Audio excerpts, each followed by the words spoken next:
Muy bien. ¿Y vosotros, Marcos y Víctor, dónde estáis? Yo en Argentina, cerca de Buenos Aires, La Plata se llama la ciudad. Sí. Víctor. Y yo estoy en este preciso instante en Londres. Vaya, Así mira, que, qué bien, qué internacionales somos, qué bien. Genial. Argentina, Londres y en Argentina y Galicia. Y Alicante, que está Y Alicante. Estamos en varias partes del mundo. Yo estoy en Galicia también, estoy en la ciudad de las murallas, en Lugo. Genial. Vamos. Y como siempre, muy buenas tardes, en este caso desde Galicia, muy buenos días o tardes o casi noches desde allá donde estéis. Ahora os comentarán, tenemos ponentes que, por cierto, muchísimas gracias a todos los ponentes por estar ahí, muchísimas gracias también a los asistentes y a todos los colaboradores por atender a estas charlas. Y decía que estamos en diferentes lugares del mundo, os comentará, en Argentina, en Londres, en Alicante, en Lugo, aquí en Vigo, en Galicia, y luego si queréis ir poniendo los que estáis asistiendo a través del chat, pues por dónde estáis, pues saludamos a todos y cada uno, ¿de acuerdo? Entonces, yo voy a estar aquí un poco en la parte en el backend, ¿no? Admitiendo un poco bajo, en el control, ¿no? Un poquito de todo este evento, con lo cual en tu momento yo ya me cederé el testigo a Antonino, como siempre, pero bueno, siempre hacemos una brevísima introducción, entonces, del convenio que tenemos establecido desde hace ya mucho tiempo entre IBIGO y la Asociación Galega de Blockchain e Internet de las Cosas, de la cual también tengo el placer y el honor, el privilegio de formar parte de la directiva, con Antonino, nuestro presidente, y con Joaquín Lamarí también, y algunos más de los asistentes que estaréis por ahí. Con lo cual, vamos a ver si ahora sí me deja acceder aquí a esta pantalla. Es el directo, no os preocupéis que luego va a ir todo fluido, pero al principio siempre se resiste un poquito. Entonces os decía que aquí, en cuanto la podáis visualizar, ahí está, este convenio que hemos establecido, en el que tenemos varios eventos en marcha, casualmente varios de los que ahora tenemos en las próximas días, tanto este de hoy, este webinar Mesa Redonda, como lo que hemos llamado los Crypto Days, que son jornadas completas en las que a través de este convenio de IBIGO y la asociación Agalbit que tenemos en marcha, como el Crypto Day de NFTs y metaversos, o el de DeFi y juegos NFT, en este caso que va a liderar también Antonino, el de NFTs y metaversos que lidera David Noya, y que en estos días van a suceder, es un día completo, desde la mañana hasta la tarde, pues para formarse, aprender, intercambiar opiniones y avanzar, desarrollar, crear comunidad, ¿vale? Con lo cual también os invitamos a participar. Unos son de acceso gratuito, otros son modo freemium, pues hay unas cuotas, etcétera. Entonces, bueno, ahí están para participar aquellos que podáis, encantados, tanto en presencial como en virtual. Y os decía que forman parte también de este convenio en el que ya desde hace tiempo venimos realizando. Tenéis acceso en los enlaces a todas las charlas que estamos grabando, tenéis los enlaces directos, en algunos casos hay documentación que también podéis descargar, ¿vale? Entonces, volviendo un poco a la que nos ocupa hoy, para no entretener demasiado y ya dar paso a los ponentes, que es lo que nos interesa o lo que os interesa a todos los que estáis asistiendo. Entonces veréis que aquí tenemos hoy pues, a Isaac, a Víctor y a Marcos. Muchísimas gracias de nuevo. Y ellos os van a explicar un poquito desde este punto de encuentro, el alcance del presente, futuro y hacia dónde va todo esto. Os vuelvo a repetir que aquí están los enlaces, ¿vale? Y luego de cada uno también, que a veces nos preguntan cómo contactar con Isaac o con Marcos o Víctor, o con las empresas o instituciones que representan. Estos enlaces están activos, como veis, todos y cada uno a sus páginas de LinkedIn o a sus páginas web. Siempre hay enlaces a todos los ponentes y a todas las empresas representadas o colaboradores, y también a los canales en los que están la información histórica de todos estos eventos y otros eventos que estamos realizando, ¿de acuerdo? Entonces, poco más que decir de esto, simplemente voy a dar paso ahora Antonino Comesaña, el presidente de la asociación Agalbit, la asociación galega de blockchain y Internet de las Cosas, y que va a lanzaros también serie de preguntas sobre criptomonedas, presente y futuro, riesgos y oportunidades. Es tuya, estás a los mandos, Antonino, adelante. Muchas gracias. Gracias, Ramón. Bueno, gracias a Marcos, a Isaac y a Víctor, ¿vale? Por vuestro tiempo. Vale, entonces, lo que os quería comentar es que este tipo de charlas, este tipo de mesas redondas, lo queremos convertir, es el primer año que lo hacemos, pero lo queremos convertir en una tradición, ¿no? O sea, que siempre todos los cierres de año, como estamos en un ecosistema que cambia muchísimo, ¿no? Entonces, pues queremos reunir a distintos expertos, distintos sectores, a poder ser distintas nacionalidades, para que así nos den perspectivas distintas, distintos sectores, y que nos den esa visión que muchas veces en el día a día la perdemos, ¿no? Entonces, nuestra idea es, como están teniendo muchísima aceptación y la gente nos lo está agradeciendo mucho, pues seguir repitiéndolas, ¿no? Tenemos previstos ya la del próximo miércoles, el 24, en breve ya se cerrará el cartel, porque tenemos algún ponente que no le gustan sus fotos y están haciendo fotos, para que veáis. Y tenemos otra cerrada para el 1 de diciembre. Seguramente ya paremos, porque ya creo que en diciembre ya la gente ya está a otra cosa. Y seguramente el 1 de diciembre paremos. Dejaremos algún webinar de ahí a final de año, porque nos estáis pidiendo para la parte de fiscalidad, porque es importante la fiscalidad, el saber cómo acabar el año, para después no tener problemas en el siguiente fiscal, ¿no? Entonces haremos uno simplemente de recordatorio fiscal antes de final de año y acabaremos la actividad de Galvin, ¿no? Entonces, una cosa sin más, empezamos, ¿no? Siempre es la misma ronda, o sea, haremos preguntas que haremos a todos los expertos siempre igual y que cada uno dé su opinión. Todos sois libres de, si alguno no estéis cómodos respondiendo a la pregunta o no queréis, por supuesto no hay ningún tipo de problema, ¿vale? Entonces lo que os quería lanzar ya hoy a los ponentes es muy brevemente, un minutito, que nos hagáis una breve introducción sobre todo en vuestra vida personal, profesional, pero en el entorno más, sobre todo, de criptomonedas, ¿no? O sea, cómo entrasteis, porque muchas veces cuando comentamos este tipo de experiencias, muchas veces vemos identificados, vemos muchas curiosidades, ¿no? Y entonces sería muy bonito, ¿no? Que compartieseis un poquillo cómo entrasteis en este mundo, ¿no? Pues nada, Marcos, Isaac, Víctor, como queráis, el orden lo marcáis vosotros, o sea, quien quiera comenzar, que vaya rompiendo el fuego. Bueno, empiezo yo. Antes que nada, muchas gracias por la invitación. Un placer estar acá compartiendo panel con Isaac y Víctor. Bueno, mi nombre es Marcos Socaro, soy contador, tributarista de Argentina. Me especializo en criptomonedas y todo lo que es la fiscalidad de las inversiones bursátiles también y fintech. Y entré a las criptomonedas, no apenas salieron. Yo siempre me dediqué a los impuestos sobre inversiones bursátiles, justamente. Es más, mientras estabas empezando un posgrado en impuestos, me iba a especializar en impuestos sobre las inversiones bursátiles. Había tenido ya por el año 2012 más o menos un primer acercamiento, pero mucha atención no le presté, básicamente por falta de tiempo, no le dediqué en ese entonces. Entré un par de años después, pero bueno, hoy me arrepiento de no haber entrado a esos valores, pero bueno, finalmente por suerte entré y después, bueno, obviamente me fue admirando la tecnología y hoy me especializo también en la fiscalidad de las criptomonedas. Soy docente universitario también y miembro de la ONG Bitcoin Argentina.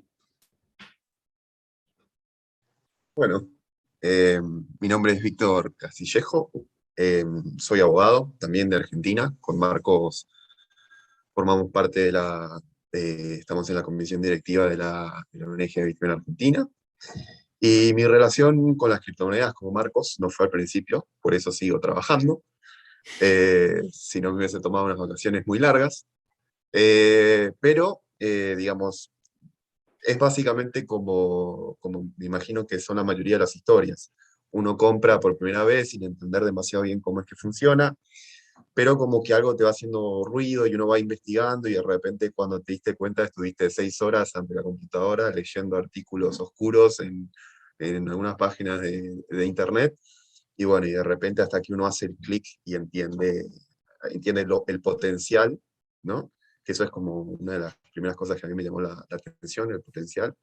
Y después, digamos, a medida que la carrera profesional se va asemejando a eso, porque es un tema que a uno le gusta, de repente también vas identificando ciertos riesgos, ¿no? Que me imagino que ese es un poco de lo que vamos a estar hablando acá hoy. Pero bueno, ese es más o menos un pantallazo inicial de quién soy yo y cuál es mi relación con la materia. Bueno, pues buenas tardes a todos. Mi nombre es Isaac González. También pues muchas gracias, agradecer tanto a mis compañeros de ponencia, a Marcos y a Víctor, como a la Asociación Galega de Blockchain por contar conmigo. Mi historia quizás un poco al revés de la de mis colegas de presentación. Yo soy ingeniero informático y descubro Bitcoin como una curiosidad intelectual muy pronto. Me leo el paper de Satoshi, me descargo toda la blockchain de Bitcoin, pero en aquellos momentos pues yo estaba enfrascado en crear mi compañía de software. Todas las horas del día que le dedicaba eran pocas y entonces, bueno, pues tengo mi nota de qué interesante es esto, tengo que empezar a minar y hacer cosas, porque para conseguir bitcoins había que hacer una transferencia a un sitio muy raro, a un país muy raro, y todo me parecía extraño. Y además mis conocimientos financieros eran nulos. Entonces pasó el tiempo y mis conocimientos financieros fueron mejorando. Me hago un máster en dirección de empresa porque ya estaba más en la parte de gestión que la técnica de mi empresa, y me vuelvo a encontrar con las criptomonedas muchísimos años después, por eso también sigo trabajando, como Víctor decía antes.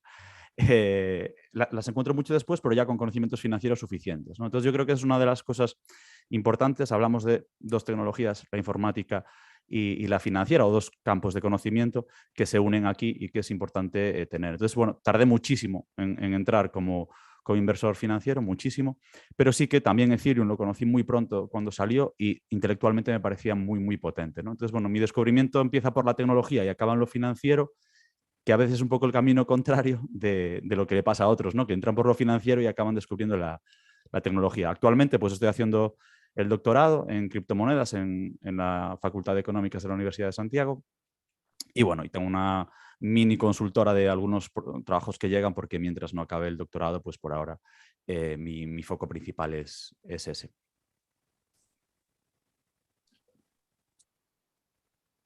Gracias a todos. Siempre, cuando se hace esta pregunta, siempre hay un eso común en todas las respuestas. Es que todo el mundo siempre dice que entró más tarde de lo que le hubiese gustado, ¿sabes? Y la respuesta de lo del trabajo también se repite bastante. A mí yo soy el caso de Isaac, ¿eh? O sea, yo entré primero por la parte financiera y después por la parte técnica. Soy un caso más normal. Gracias a todos. Nada, apasionante, como siempre. Mira, os lanzo la primera pregunta, que ya para empezar ya veréis que es potente, ¿no? Criptomonedas, ¿riesgo o oportunidad? Ahí va. Nada, para empezar. Seguimos el orden. Si queréis, pues perfecto. Perfecto.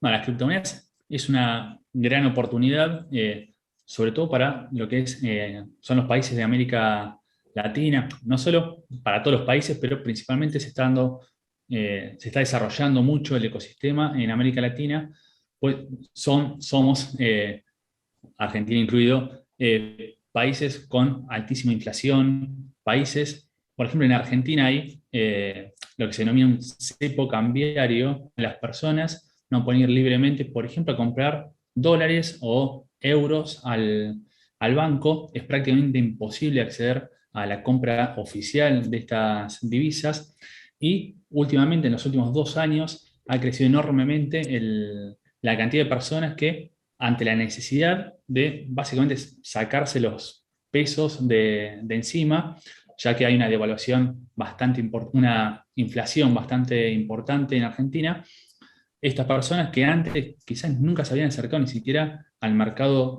bursátil tradicional, han decidido volcarse a las criptomonedas, empezar a comprar incluso monedas estables, Bitcoin, para resguardar el poder adquisitivo de su sueldo, de sus honorarios, si tienen un pequeño negocio.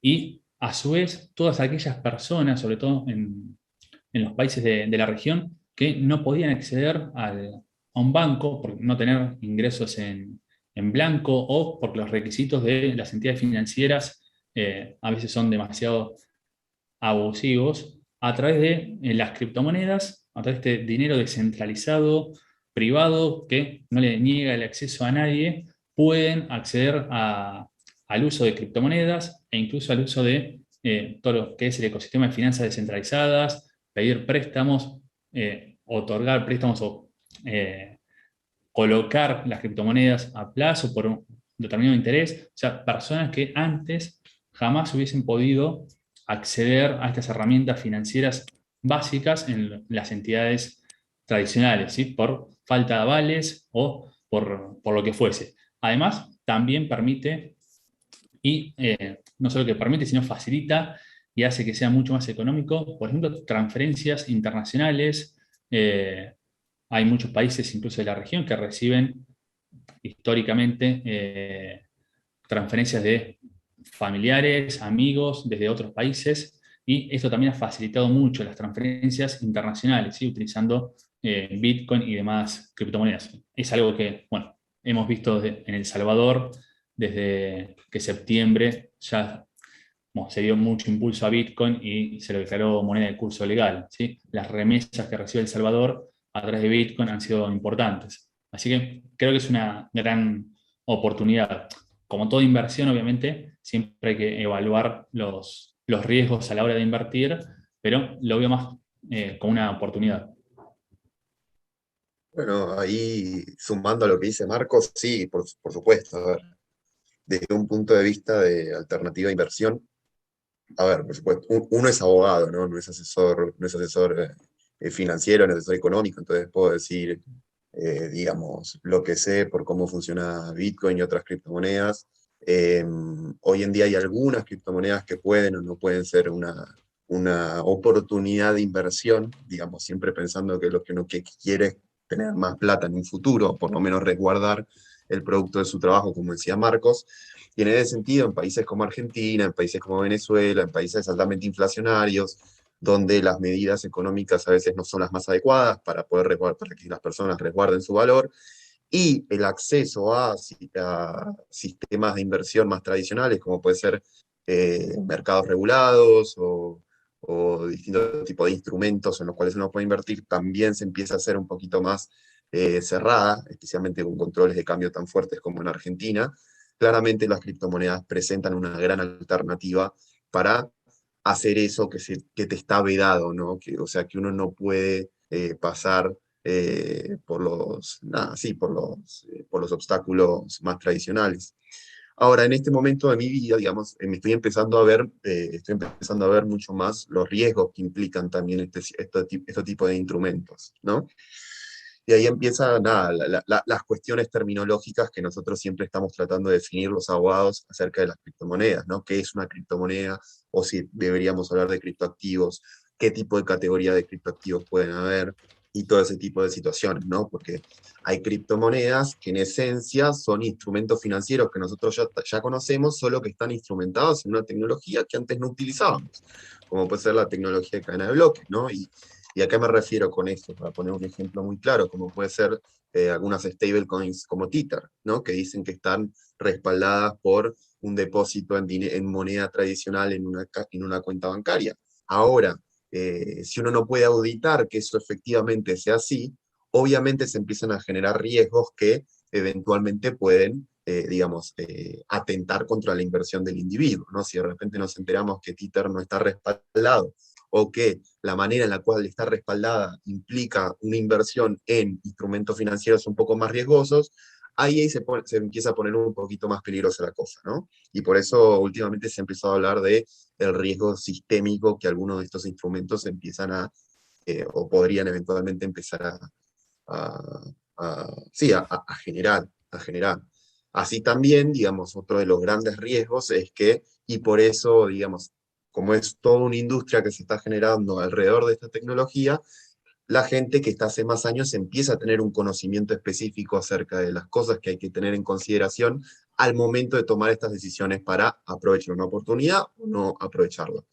Y por el otro lado, también hay gente mala que quiere seguir cometiendo los delitos que cometía antes digamos, sin esta tecnología, ¿no? ¿Y a qué me refiero con eso? Bueno, las estafas piramidales, gente que te pide, transfiéreme a esta cuenta que te voy a devolver el doble, y ese tipo de situaciones que, por supuesto, atentan contra atentan no solo contra la industria en general, sino contra los inversores menos sofisticados, que tienen una manera más fácil de acceder a estos instrumentos. Entonces pueden ser fácilmente engañados. Qué sé yo, cuando invertimos en instrumentos en los mercados más regulados, tenemos ciertos resguardos, ¿no?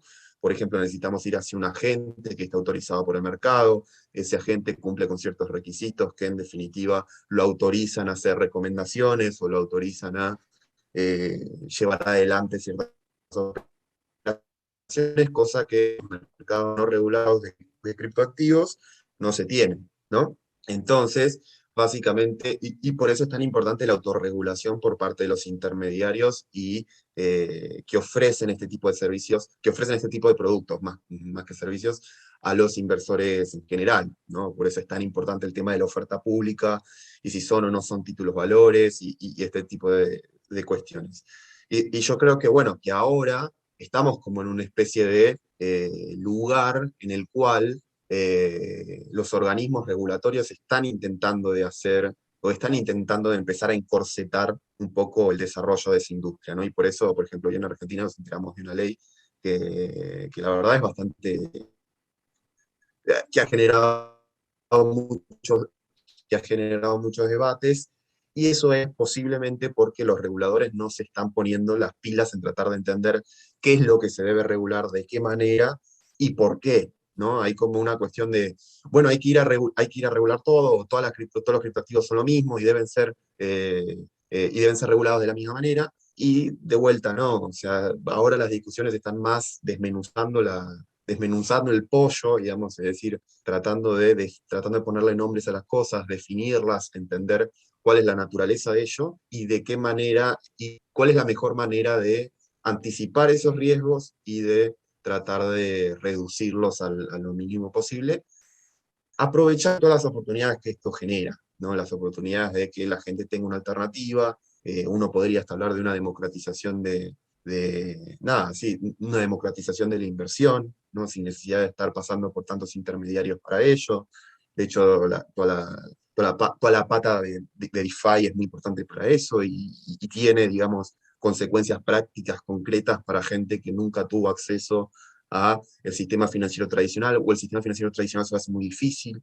Entonces, digamos, poniendo regulaciones hacia lo loco, entendiendo que es todo lo mismo, empieza a generar ciertos problemas bueno, que hay que empezar a tantear y a regular. Y bueno, y por supuesto, el resto de los riesgos que ya conocemos y que se viven diciendo desde el principio, desde el lado de activos y todo ese tipo de cosas, pero que existen hace años. Y bueno, sí es cierto que generan, digamos que estos productos o estos instrumentos generan unos riesgos particulares con respecto a eso, pero sabemos que son mucho más transparentes que, por ejemplo, el dinero en efectivo, ¿no?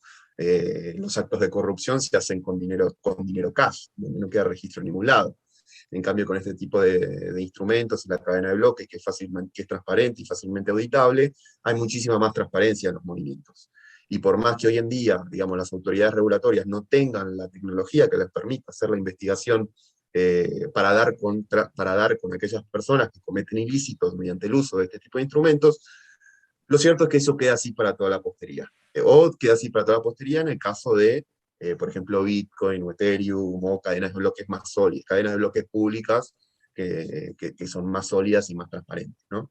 Entonces, nada, es todo un mundo, y a mí me gusta ver cómo se va especificando el tema, y bueno, y cómo este tipo de tecnologías generan estas oportunidades y estas cosas buenas que están divertidas y entretenidas de estudiar. Bueno, pues vamos allá. Vaya pregunta, oportunidades y riesgos. Las dos, claro. Es una gran oportunidad y probablemente un gran riesgo.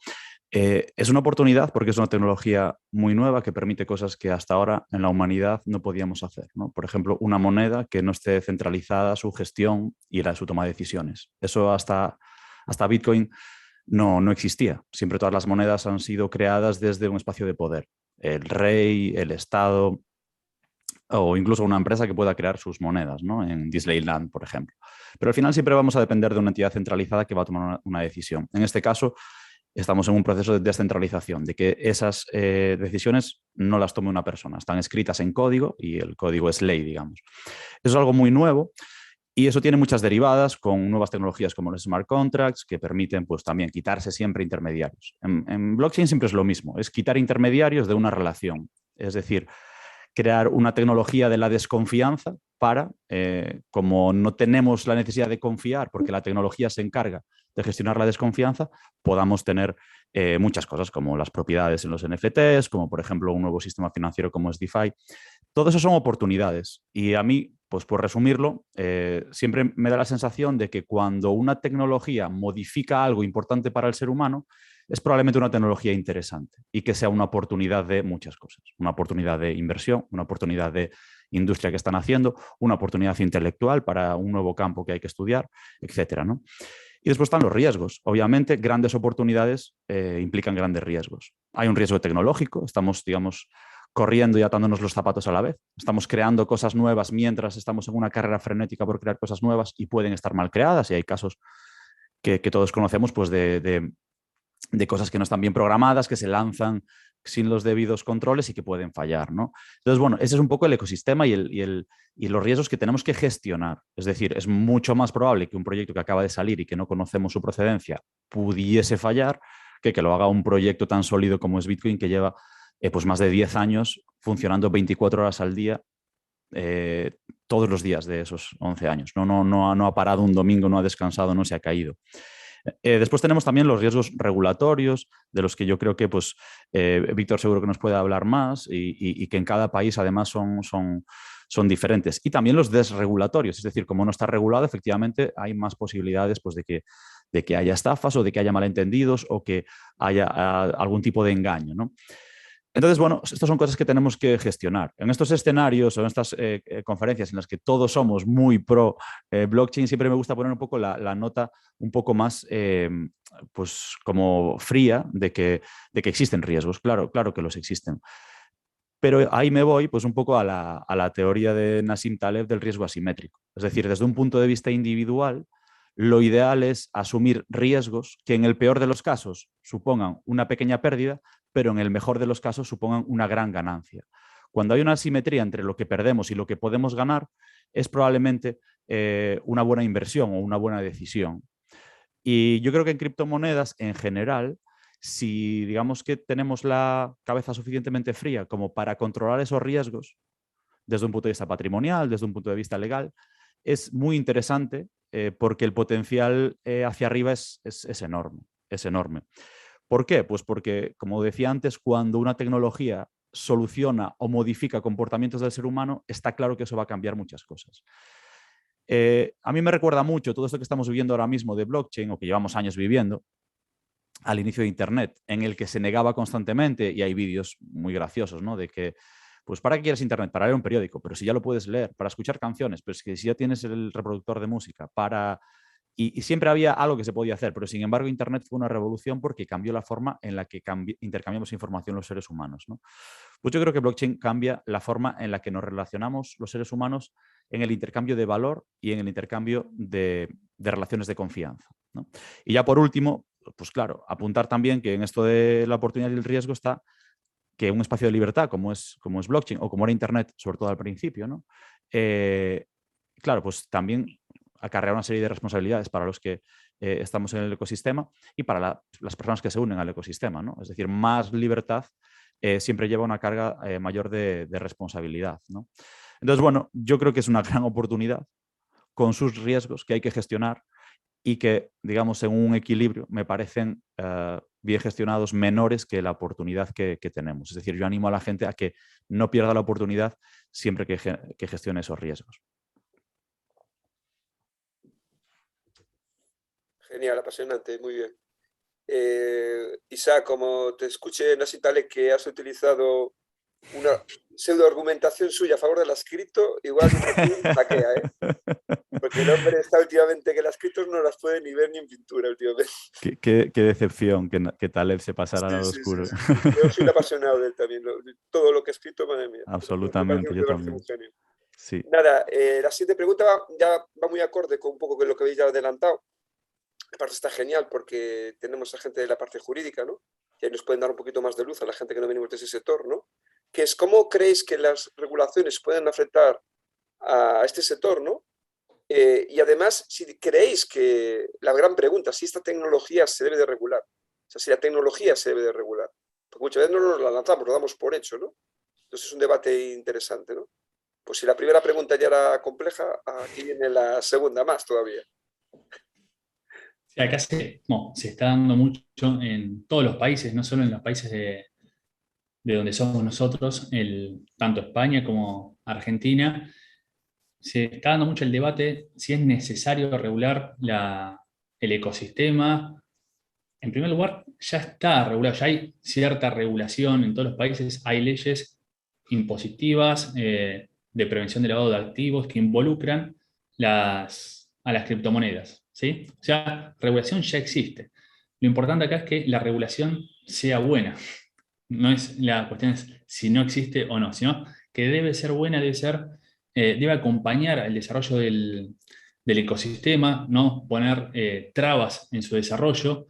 Esto sucede muchas veces, por eso se ha visto en Argentina, en las normas impositivas, que es justamente mi área de expertise, que se ha incorporado, por ejemplo, en un impuesto, se ha empezado a grabar la venta de monedas digitales, por ejemplo, pero en el desarrollo de la ley se advierte que el legislador, al hacerlo, no ha entendido ni siquiera la tecnología, o sea, está grabando algo que no entiende qué es. En Argentina, para hacer una idea, hay una ley, que es la ley de ganancias, que graba la venta de monedas digitales, y para ver cómo tenés que liquidar el impuesto, básicamente, te dice que tenés que ver dónde está ubicado el emisor. Pero justamente la emisión de Bitcoin es descentralizada, no hay un emisor. Pues el ABC de la tecnología, los legisladores muchas veces no lo entienden y quizás tampoco se toman el tiempo de entenderlo o de llamar a un asesor que entienda de qué va todo esto. Pero igualmente, por ansias recaudatorias, implementan leyes y siguen implementando. Hoy mismo, hoy por la mañana en Argentina, se ha publicado una nueva modificación normativa que afecta a las criptomonedas o a la operatoria con criptomonedas, pero siempre vemos que la regulación existe, en primer lugar, no es que no existe, y en segundo lugar, muchas veces es mala y no ayuda al desarrollo del ecosistema. Hoy un empresario, un emprendedor, quiere llevar a cabo una actividad en el ecosistema y no es que no lo va a hacer.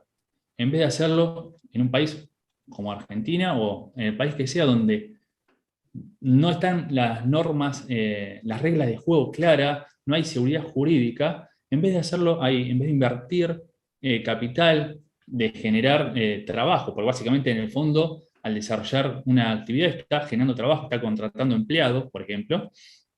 En vez de hacer eso en el país, quizás se va a una jurisdicción mucho más benévola, donde existe una regulación buena, digamos, sea Gibraltar, Malta, Estonia, Liechtenstein, el país que sea, pero no es que se quede de brazos cruzados en la casa. O sea, el país argentino o el país que sea, por no tener una buena regulación, está perdiendo inversiones autóctonas o inversiones extranjeras que pueden invertir en el país. De la misma forma que hoy, por ejemplo, por poner un ejemplo nada más, Malta o Gibraltar están recibiendo muchas inversiones, justamente porque los inversores van donde la regulación es clara y la seguridad jurídica protege justamente sus inversiones, donde hay incluso un horizonte de planificación, ¿sí? Algo que no ocurre, por ejemplo, en Argentina, donde todos los días se cambia la regulación. Bueno, sumando ahí un poquito lo que dice Marcos. A ver, se tienen que regular, a ver, la tecnología, y la respuesta corta es no. La tecnología no es lo que se regula. Lo que se regula son los efectos que esa tecnología tiene en la vida real. Y acá se conecta también lo que decía Isaac antes. Nosotros podemos identificar ciertos riesgos que esta tecnología genera. Entonces la pregunta es, bueno, ¿cómo nosotros como reguladores tenemos que hacer para mitigar esos riesgos? ¿No? Y para poder saber eso, primero tengo que saber qué riesgos son los que existen. Y para poder saber qué riesgos son los que existen es de qué es lo que estoy hablando, qué es lo que yo quiero regular. Digamos, el karma digamos, o el talón de Aquiles de las criptomonedas fue que fue como una burbuja, no quiero decir esa palabra, pero fue como una cuestión que apareció de un momento para el otro, ¿no?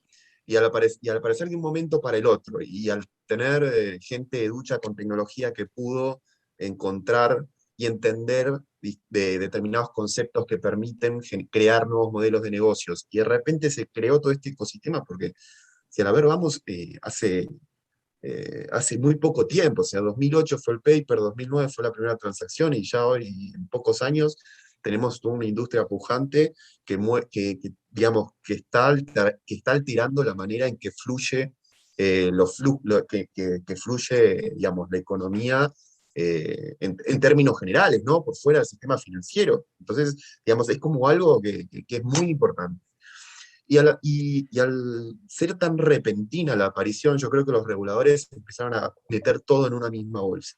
Y ese es el primer gran problema.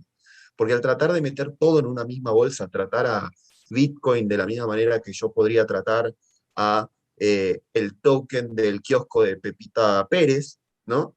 Estoy, digamos, regulando dos cosas que son esencialmente muy distintas, solo que utilizan la tecnología de una manera particular. Otro ejemplo, qué sé yo, si yo estoy tokenizando un inmueble, ¿no? Lo que estoy tokenizando, ¿qué es? Es un contrato complejo, puede ser un fideicomiso donde se tokeniza la cuota parte, entonces ese token lo que va a hacer es representativo de un derecho que tiene el poseedor de exigirle a alguien que haga algo, ¿no? Lo que nosotros en Argentina llamamos un derecho personal. Y por el otro lado, si yo tengo Bitcoin, ¿tengo un derecho de exigirle a alguien algo? No, y eso lo hace completamente distinto, ¿no? Por más que eso tenga un valor, porque, digamos, el contrato tokenizado también tiene un valor. Pasa que el valor digamos, proviene de las condiciones particulares del contrato, ¿no? Mientras que en Bitcoin yo no tengo ningún contrato, ninguna obligación de exigirle a nadie que haga algo, sencillamente es de manera muy similar a que yo poseo algo que la gente quiere, ¿no? Es como teoría subjetiva del valor pura y dura. Y asimilar eso también, por ejemplo, a una acción, como se intentó hacer al principio, también no es lo mismo, ¿no? Una acción representativa bueno, de una sociedad que tenga un derecho a voto en las asambleas, derecho a obtener dividendos, etcétera, etcétera, etcétera. Entonces, digamos, entonces resumiendo, lo que se regula son los efectos que esa tecnología tiene en la vida diaria, no la tecnología en sí. Entonces, ¿qué otras cosas, digamos, qué otros riesgos son los que existen? Bueno, riesgos de que Pepita Pérez caiga en una estafa, ¿no? Por ejemplo. Entonces, ¿cómo trato de evitar que eso suceda? Bueno, ahí es donde esos problemas se tienen que resolver políticamente, pero hablando de lo que realmente es el problema. Si de repente en mi país no solemos ser víctimas por X o Y, ¿no? Porque puede ser que la población tiene un conocimiento financiero un poquito más alto, o que las condiciones particulares de ese país no permiten que florezcan este tipo de estafa o modelos de negocios que bordean la estafa también, entonces no necesito empezar a implementar cuestiones que restrinjan el crecimiento que tiene una industria que para mí es todo upside. Ahora, en países con un poquito menos de desarrollo regulatorio, donde puede venir alguien y decirte, mete plata a mí, yo voy a emitir un token, o mi token va a estar respaldado por... Bueno, ahí es donde el regulador tiene que empezar a decir, bueno, está bien, ¿qué es lo que le estás ofreciendo al público? ¿Eso se asemeja a las regulaciones que yo ya tengo? O sea, a oferta pública de título de valores, o lo que en Estados Unidos se llama securities. ¿Cuáles son las normas de títulos valores en mi país local? Y el hecho que sean en una tecnología distinta a la que nosotros conocemos, que es el papel, bueno, lo que era papel, ¿no? Y todas las acciones están tan digitalizadas como lo puede estar cualquier tipo de... Pero el hecho que sea una tecnología de registro distribuido, lo cambia esencialmente, y la mayoría de las veces no. Entonces, digamos, todo ese tipo, y bueno, por supuesto, del otro lado de la industria también hay una cuestión que es racional, que es, mirá, nosotros estamos haciendo todo esto para traer desarrollo, para traer trabajo, para traer un montón de cosas. Pero sí hay que entender que, digamos, en ese ímpetu se generan daños concretos a personas, ¿no? Nosotros tenemos casos en Argentina como puede ser, bueno, no voy a empezar a dar nombres, pero hay como casos que surgen, que son netamente estafas, que se le generan daños a gente real, que pone sus ahorros en eso, y lo cierto es que le cuesta no le cuesta, sino que no tiene demasiadas alternativas para tratar de o recuperar lo que se perdió, o sencillamente fue víctima de una estafa, hace la denuncia los reguladores no la los reguladores, en este caso el Poder Judicial no la sigue, porque también hay como una especie de chilling effect, ¿no? Como que de repente, no, esto no lo entendemos, no sabemos qué hacer con esto, y no nos interesa entenderlo, ¿no? Y en ese no nos interesa entenderlo, después tenemos reguladores más grandes, como puede ser el Banco Central, como puede ser la Comisión Nacional de Valores, como puede ser la Administración Federal de Impuestos Públicos, que dicen, no, no, no, a ver, acá nadie hace lo que yo quiero, entonces voy a regular todo esto que existe. Y bueno, y ahí es cuando empezamos a cometer estos errores, que lo que hacen, en vez de restringir los riesgos concretos que existen de la tecnología, empiezan a entorpecer el desarrollo de modelos de negocios que son totalmente legales, que no tienen ningún riesgo superior a cualquier otro modelo de negocio tradicional, pero que se ven que se ven entorpecidos el desarrollo de esos negocios, y bueno, eso en sí, a mí sí me parece que es una lástima, y sí me parece que los reguladores alrededor del mundo están haciendo bastante agua. Pero bueno, nada, o sea, también hay como muchas preguntas desde el punto de vista del derecho, ¿no?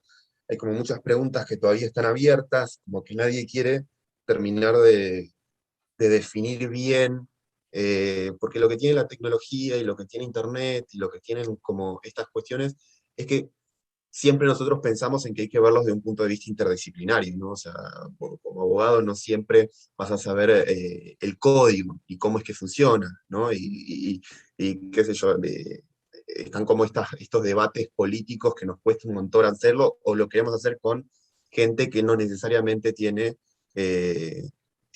aprendido todos temas como pueden ser los abogados en materia de ética, o en materia de por qué las normas son como son, ¿no? ¿Por qué tenemos una constitución? ¿Por qué la constitución dice tal cosa? ¿A quién hay que proteger? ¿Cuál es la parte débil cuál es la asimetría, las asimetrías de las que hablaba Isaac? ¿Cuál es la mejor manera de tratar de aminorar esas asimetrías para que no se generen estos daños injustos, que nosotros consideramos injustos, que de vuelta son todos conceptos amplios que tenemos que debatirlos, tienen que debatir en la legislatura, donde tiene que haber parte de la industria, y donde tienen que haber también reguladores con intención de entender cómo es que funciona esto y cuáles son los riesgos que pueden ir a atacar y cuáles son los riesgos que no, ¿no? Especialmente porque esta tecnología, a mi criterio personal, es muy transparente, ¿no? Que eso es algo que en el sistema financiero tradicional tenés secreto bancario, tenés como un montón de cosas que te impiden como regulador, bueno, que tenés los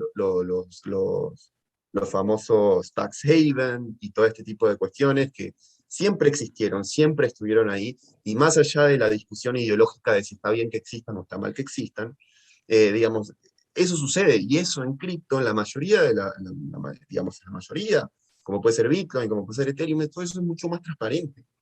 Entonces, siempre y cuando, que eso es lo que están haciendo los reguladores, no es controles el onboarding y cuando sale la plata, tenés muchísima más visión acerca de lo que está pasando. Y eso son cosas buenas para los reguladores, no necesariamente para los usuarios, y ahí también entra como un gran debate de qué es lo que vamos a hacer nosotros como usuarios, o dónde nos vamos a parar, si queremos, no sé, que se respete nuestra privacidad al utilizar este tipo de instrumentos, porque del otro lado va a haber un interés profundamente, digamos, agresivo, que es, no, yo necesito saber qué es lo que está pasando con esto, eh, y bueno, y eso puede ser riesgoso. Son otro tipo de riesgos, especialmente en países donde las democracias quizás no están del todo desarrolladas, ¿no? Y bueno, y eso es complejo, no es lo mismo que al principio, ¿no? Donde, bueno, Bitcoin es completamente anónimo y qué sé yo, no, bueno, ahora sabemos que como pueden haber estos servicios como Chain Analysis, que vive sacando estos reportes, que ofrecen un insight tan importante en cómo se manejan los flujos de dinero. Hay un bot de Twitter que te avisa cada vez que hay una transacción grande. O sea, ese nivel de transparencia no existe. O sea, es como que, imagínate si hay un bot de Twitter, se transfirieron por Swift $1.000 millones de una cuenta en Hong Kong a una cuenta en Nueva York. No existe eso. Entonces, digamos, es como que hay como una discusión ahí que todavía no se ha dado y que es importante que se dé. Y bueno, nada, perdón, hablé mucho. Bueno, súper interesante. Además, estando con Marcos fiscalista y Víctor abogado, me cuesta un montón hablar de regulación a mí. Pero bueno, nada, daré 4 pinceladas. Oí hace muchos años en una conferencia sobre la digitalización del mundo, porque bueno, ya soy lo suficientemente mayor como para conocer el mundo pre-internet y el mundo post-internet. Y es un conocimiento que a mí me ayuda mucho con el mundo pre-blockchain y post-blockchain, ¿no? Y en esa conferencia alguien decía que en general el mundo funcionaba así. Primero te cambiaba la tecnología, poco a poco iba cambiando la sociedad y mucho después acababan llegando las leyes, ¿no? Y la verdad es que en el mundo digital pasa eso. Y es más, yo diría que todavía el mundo digital está todavía no convenientemente regulado.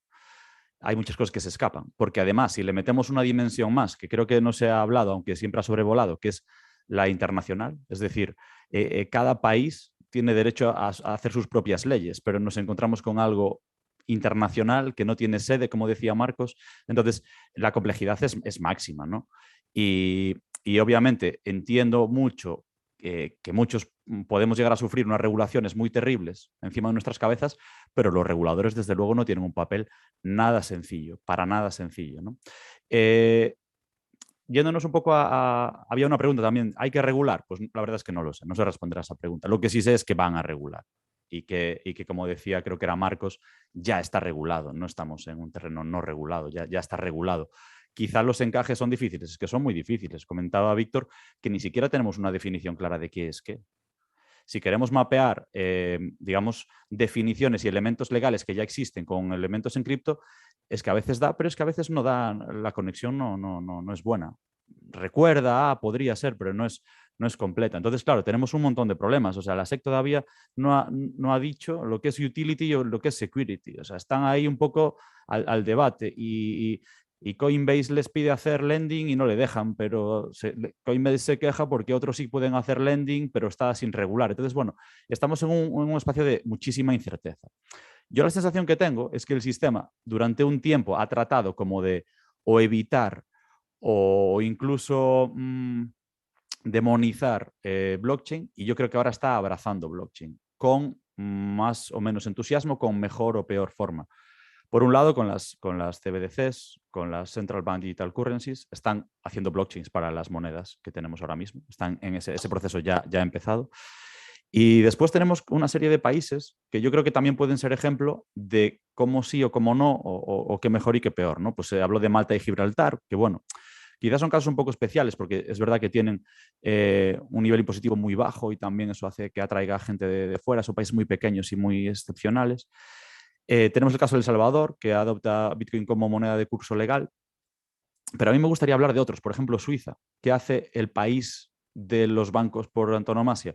Pues un marco legislativo en el cual más o menos intentan no romper cosas y dar unas ciertas seguridades, hasta el punto de que Ethereum cogen, se vuelan a Suiza, montan la fundación en Suiza, hacen todo en Suiza, deshacen la fundación y empiezan a funcionar, ¿no? Es decir, da unas certezas, que yo creo que eso es algo que, bueno, ojalá algún regulador esté viendo esta conversación, pero yo le diría, den certezas.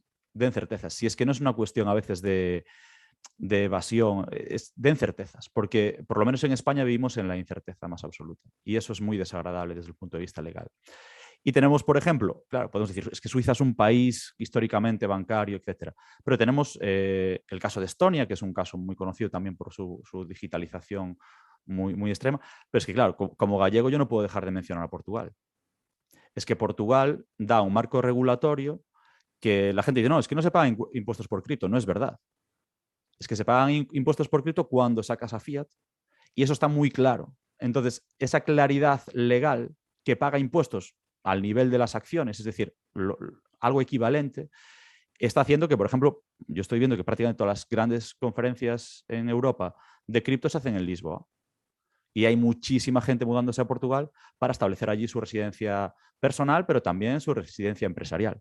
Y claro, o sea, yo como gallego, bueno, pues que tenemos una relación muy íntima con Portugal y que conocemos muy bien ese país y que, bueno, pues desde Vigo, ¿no? Desde Vigo Business a cruzar la frontera es que es un paseo, ¿no? En coche.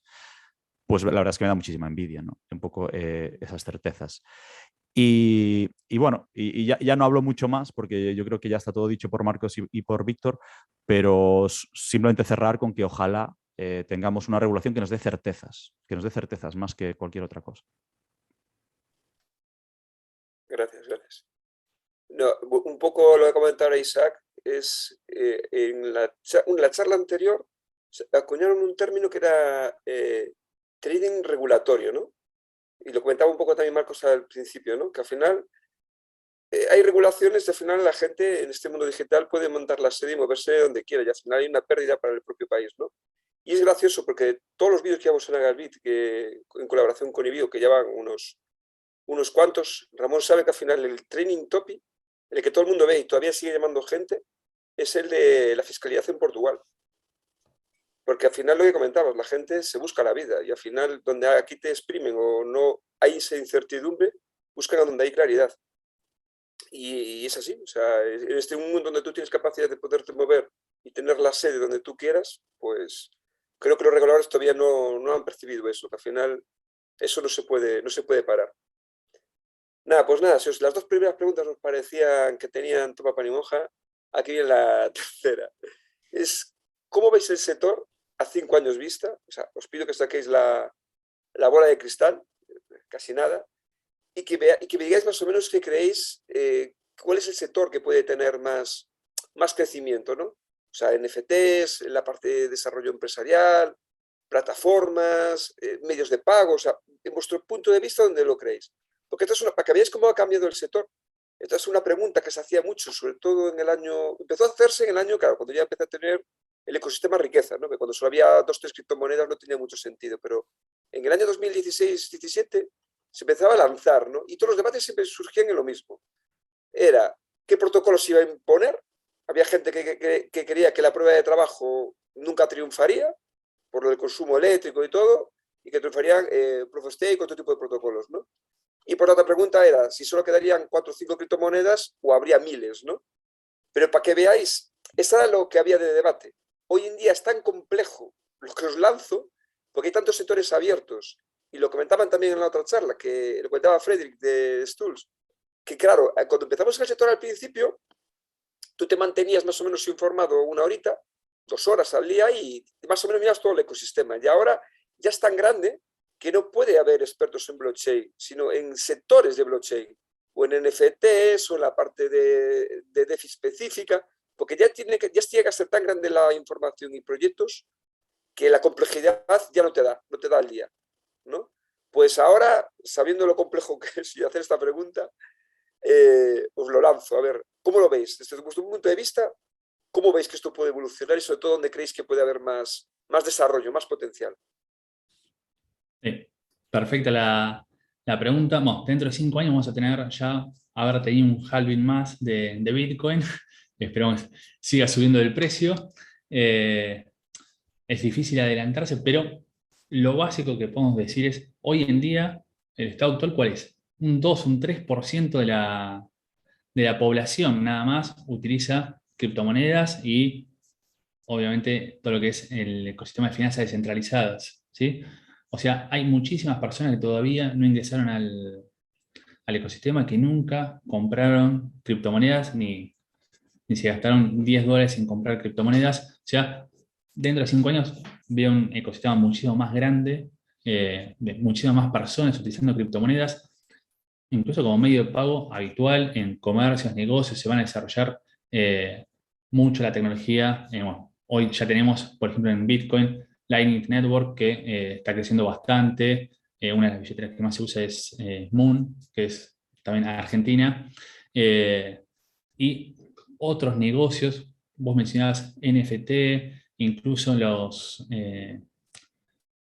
juegos que hoy son bastante populares, que bueno, también se desarrollan en el ecosistema, pero principalmente, y llevándolo un poco a las finanzas tradicionales, veo que se va, por un lado, van a proliferar todo lo que es la tokenización de negocios, que ya se está, por ejemplo, en Argentina ya se está avanzando bastante en el sector empresarial, al menos ideando proyectos, por ejemplo, de tokenización de negocios agrícolas, ganaderos, inmuebles, que va a permitir, obviamente gracias a la tecnología blockchain, esta tokenización va a permitir que muchas personas que antes no podían invertir, por ejemplo, en real estate, puedan con un capital menor empezar a invertir en estos sectores de la economía, ¿sí? Gente que imposible que antes hubiese podido invertir, desembolsar $50.000 para realizar una inversión en el sector inmobiliario, por ejemplo, y ahora quizás simplemente a través de la adquisición de tokens, de fracciones mínimas de estos negocios. Después hay que ver cómo se hace la tokenización, si se tokenizan las acciones, las participaciones societarias de la empresa que administra el negocio o el fideicomiso, la certificación, el certificado de participación del fideicomiso o lo que fuese, ¿sí? Hay diferentes formas de llevar adelante la tokenización. Quizás en Argentina lo que más se utiliza es tokenizar el fideicomiso, ¿sí? Del negocio. Pero por un lado veo que eso se va a desarrollar bastante, y por el otro lado también veo, yendo un poco de la mano de lo que hablamos hoy de la avaricia del fisco por recaudar y de implementar hasta incluso regímenes informativos y un poco cercar la operatoria de los usuarios, eso va a llevar colateralmente a que muchas personas que quizás hoy compren criptomonedas, pero que no operen en finanzas descentralizadas, empiecen a volcarse de lleno al DeFi, a operar incluso hasta en exchanges descentralizados que no van a cumplir ningún régimen informativo, estos exchanges, al contrario de lo que pasa con los exchanges centralizados, y quizás se puede ya desarrollar bastante todo el ecosistema de finanzas descentralizadas, más de lo que ya ha crecido en los últimos años.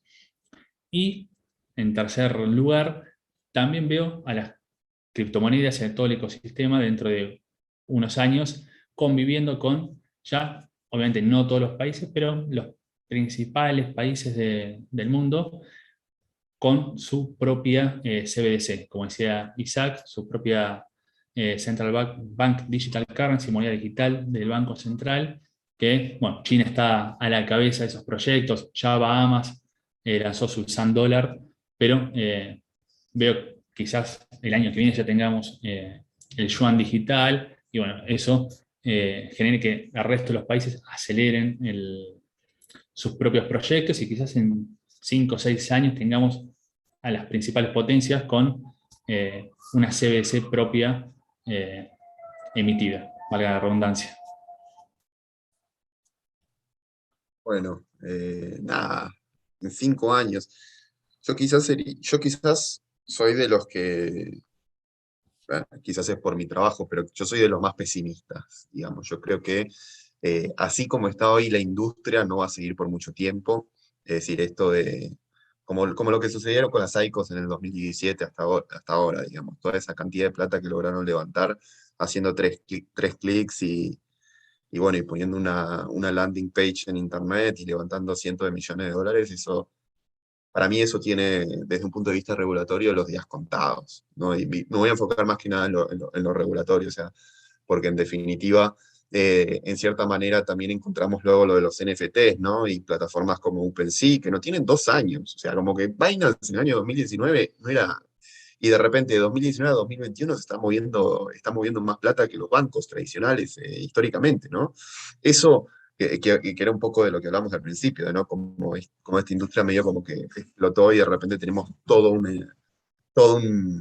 menú nuevo financiero que todavía estamos tratando de entender, pero sí vemos como autoridades regulatorias, que no son autoridades regulatorias, gente que hace recomendaciones, como puede ser la Financial Action Task Force, etcétera, que está implementando normas que son bastante, como decía Marcos, encorsetan el sistema, ¿no? Como todo esto de la travel rule, estar diciéndole al intermediario a quién es que le estás mandando la dirección, ¿no? Sin entender, bueno, que eso también bloquea un montón de oportunidades de desarrollo, que de hecho en Corea del Sur la están implementando legislativamente, y bueno, y ha encontrado oposición fuerte. Yo creo que desde un punto de vista de político, de conflicto, digamos, los usuarios van a tener que luchar por el mundo cripto que ellos quieren, ¿no? Y porque en ese sentido yo creo que hay como dos grandes posturas, ¿no? Hay gente que dice que cripto se va a comer al sistema financiero tradicional, y hay otros que dicen que el sistema financiero tradicional en algún momento se va a comer a cripto. Yo creo que ahí se va a llegar a un balance en el cual, siempre y cuando quieras pasar al sistema financiero tradicional, es decir,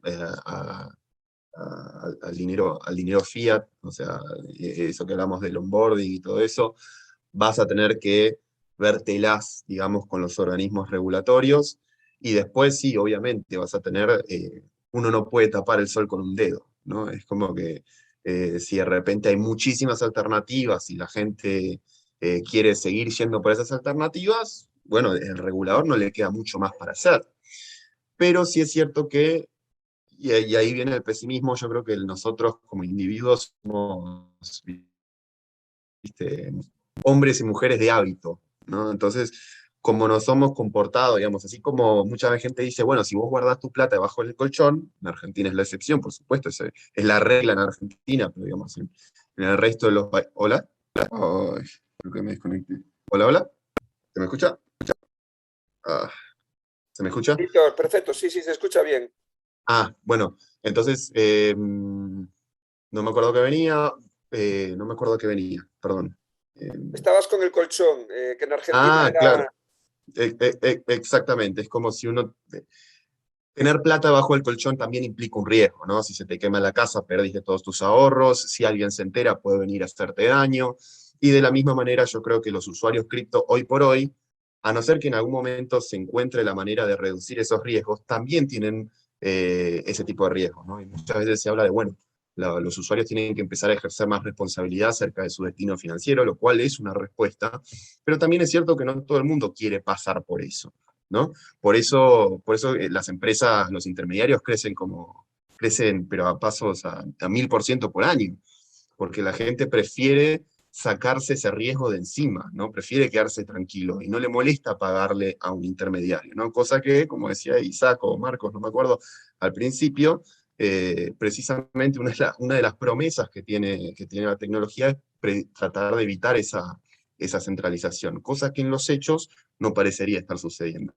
Sí es una opción, digamos, sí cada vez, porque digamos, yo no soy ningún experto informático, pero sí entiendo más o menos cómo funciona lo conceptual. Pero de todas maneras me parece que esa barrera de entrada todavía es muy alta como para que eso eventualmente se termine popularizando. Y al haber intermediarios, necesariamente, digamos, los organismos regulatorios y los organismos y la gente que nosotros votamos para que ejerza el poder delegado por nuestras constituciones o por nuestras cartas orgánicas o lo que sea, son los que van a empezar a apuntar a los organismos centralizados para tratar de reducir los riesgos que ellos potencialmente vean. ¿Cómo les pintamos nosotros, pongo como en la posición de los usuarios, cómo nosotros les pintamos a esta gente cuáles son los riesgos que tienen que ver con cuidado y qué es en lo que tienen que hacer hincapié? Me parece que eso es trabajo de las ONGs, trabajo de los usuarios particulares, y tratar de ver las cosas con un punto de vista un poco más crítico, ¿no? Es decir, bueno, entendemos el potencial de esto, pero también tenemos que entender, digamos, la posición del regulador, qué es lo que él quiere buscar regular, ¿no? ¿Cuál es el riesgo que él quiere contrarrestar, si es que existe ese riesgo? Y si no existe, explicarle, mirá, la verdad no existe. Si vos pones un impuesto de 1.2% en los débitos y créditos bancarios, específicamente destinado para las operaciones que se hacen con criptomonedas, lo único que vas a hacer ahí es reducir a la gente utilizando estas plataformas centralizadas, que son las que vos querés tener, tener cuidado, ¿no? Entonces es como dispararse al pie.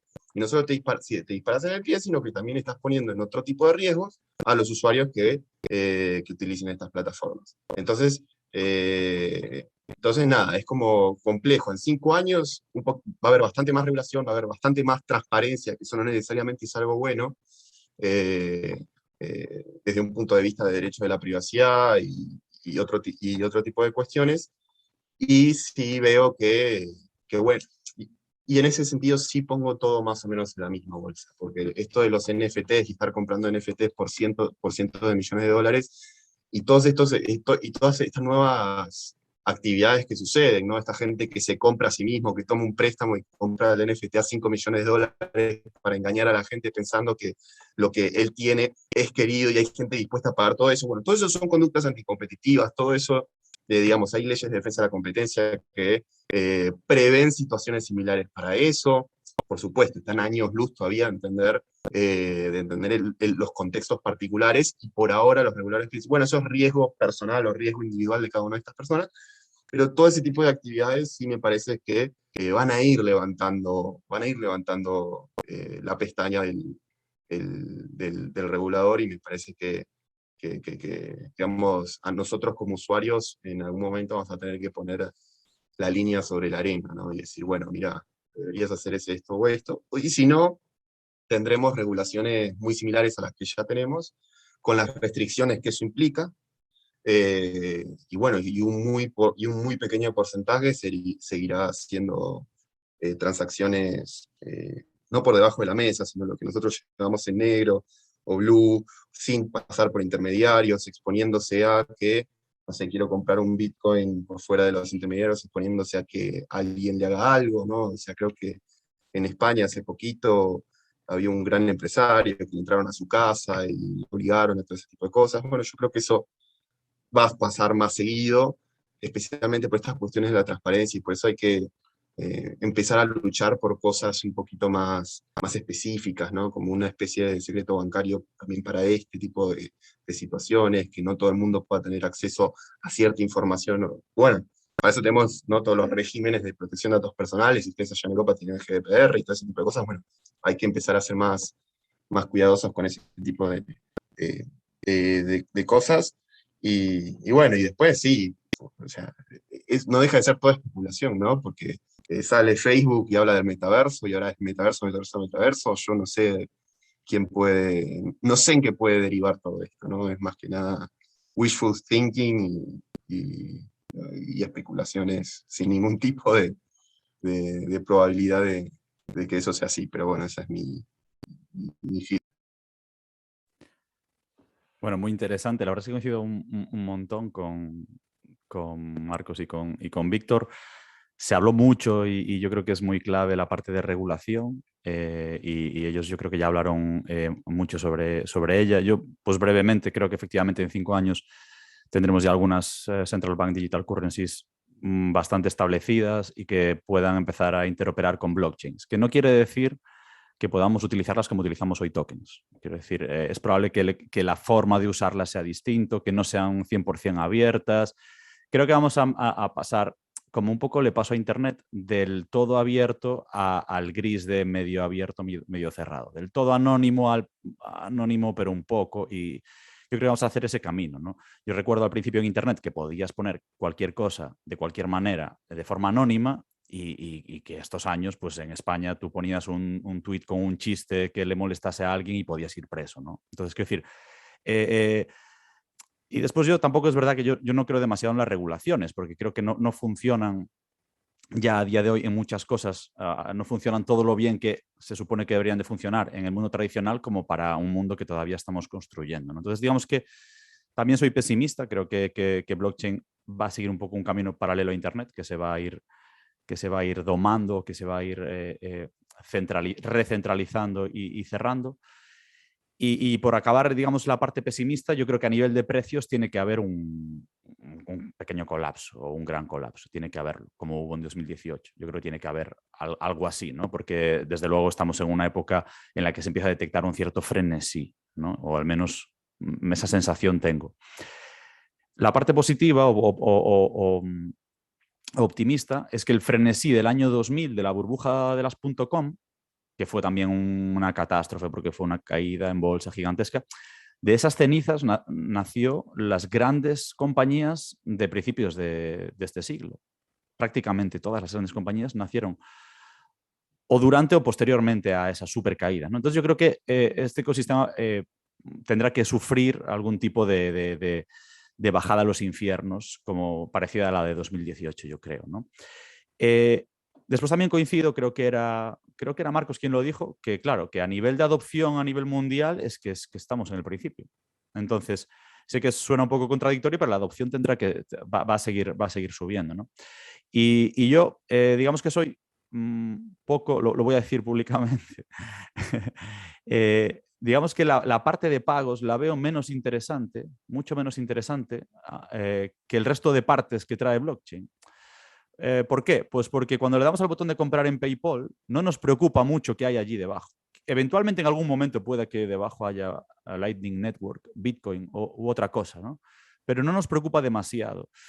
Entonces, la parte de pagos me parece menos relevante. Yo sí que hay como 3, 4, 5 categorías que me parecen muy, muy críticas y que de aquí a 5 años creo que se van a establecer muchísimo. Por un lado, DeFi, Decentralized Finance, que es la construcción de un sistema financiero desde cero con reglas de blockchain. Eso es brutal, eso es muy potente. Creo que en 5 años tendrá un desarrollo todavía mayor. Y es probable que pase un poco lo que decía Víctor, que las finanzas tradicionales, no sé si la absorban, pero que efectivamente haya ese balance que decía Víctor, ¿no? Entonces, y de hecho ya se está viendo. Es decir, los grandes venture capitalists de Silicon Valley están entrando en compañías que están creando protocolos. Es una nueva forma de hacer las cosas, ¿no? Es un nuevo paradigma. Entonces tenemos DeFi, las finanzas, tenemos NFT, que es la propiedad.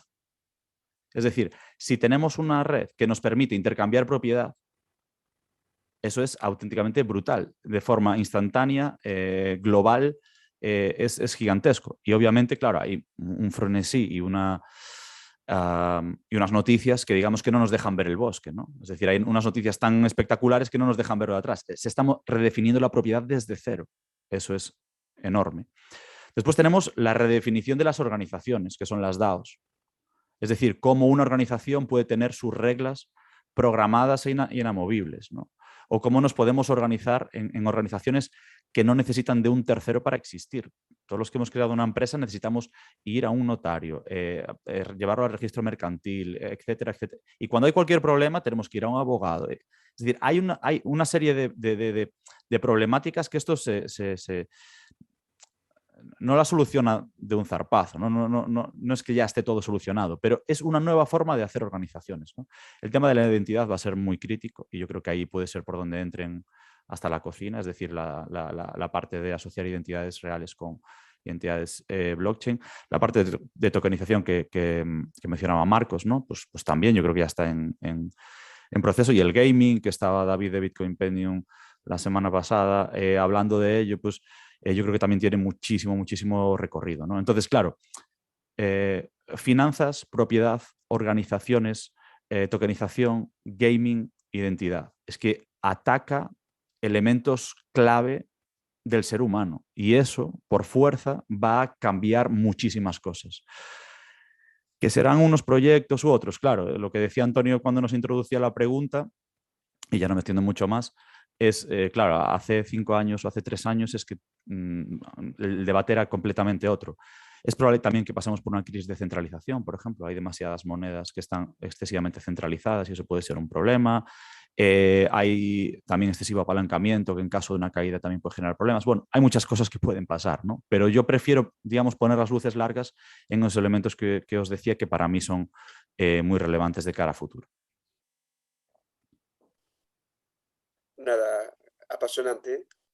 Como el vídeo anterior tendré que volverlo a ver un par de veces porque, claro, son muchos conceptos que dejáis y hay que reflexionar sobre ellos.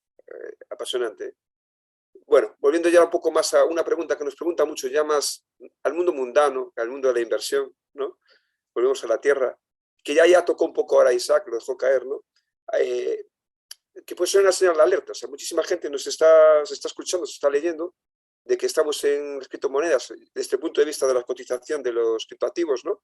Que estamos en un superciclo y que, por ejemplo, mercados bajistas, como el que comentaba de Isaac, del 2017 y 2018, 2018, perdón, no volverán ya, porque al final será tanta la gente que vaya entrando que al final se contrarrestará, ¿no? Y después, ¿creéis que eso, la pregunta que os lanzo es si creéis que eso es así, que hemos entrado en un superciclo alcista como el de las acciones, que desde el año 2009 prácticamente no ha tenido una corrección potente, o eso es una cosa que se dice ahora porque estamos en un mercado alcista? Y pues una pregunta que os lanzo es, si os ponéis a analizar, casualmente toda la expansión de las criptomonedas va muy a la par de las políticas expansivas de los bancos centrales. O sea, no es casualidad de que las políticas expansivas de lo que están haciendo la barra libre, que están haciendo todos los bancos centrales, la expansión de las criptomonedas ha sido acorde a ellas, ¿no? Entonces, muchas veces tu propio enemigo, tu némesis, es el que te hace más fuerte. Es paradójico, ¿no? Entonces, si creéis que si el tapering, como dicen, va a ir apareciendo, va a ir aflojando y directamente estas políticas de expansión van a ir cortando el grifo, si puede afectar a este mercado, ¿no? El de criptoactivos, ¿no?